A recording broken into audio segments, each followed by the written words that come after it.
Mutton பிரியாணியில் மாட்டிய நாயின் கால், வசமாக சிக்கிய ஹோட்டல் ஊழியர். இப்போதெல்லாம் பசி எடுத்தால் போதும் உடனே போனை எடுத்து ஜொமேட்டோ அல்லது ஸ்விக்கியில் ஆர்டர் செய்வது வழக்கமாகிவிட்டது.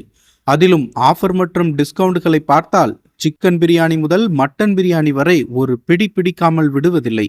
ஆனால் அப்படி ஆசையாக ஆர்டர் செய்த ஒருவருக்கு கிடைத்த பார்சல் இப்பொழுது இந்தியாவையே அதிர வைத்துள்ளது. கான்பூரை சேர்ந்த நபர் ஒருவர் ஜொமேட்டோ மூலம் பிரபல ஹோட்டலில் மட்டன் பிரியாணியை ஆர்டர் செய்துள்ளார்.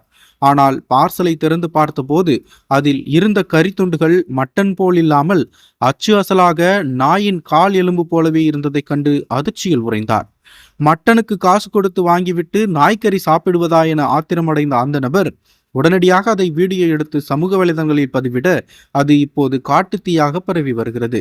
நாங்க கஷ்டப்பட்டு சம்பாதிக்கிற காசுக்கு இதுதான் மரியாதையா என அவர் ஹோட்டல் நிர்வாகத்துடன் மல்லுக்கட்டும் வீடியோ இணையதளத்தை அதிர வைக்கிறது.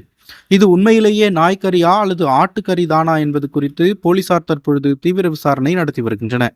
ஹைதராபாத் போன்ற நகரங்களில் ஏற்கனவே இது போன்ற புகார்கள் வந்த நிலையில் இப்பொழுது கான்பூர் சம்பவம் அசைவ பிரியர்களை பீதியில் ஆழ்த்தியுள்ளது.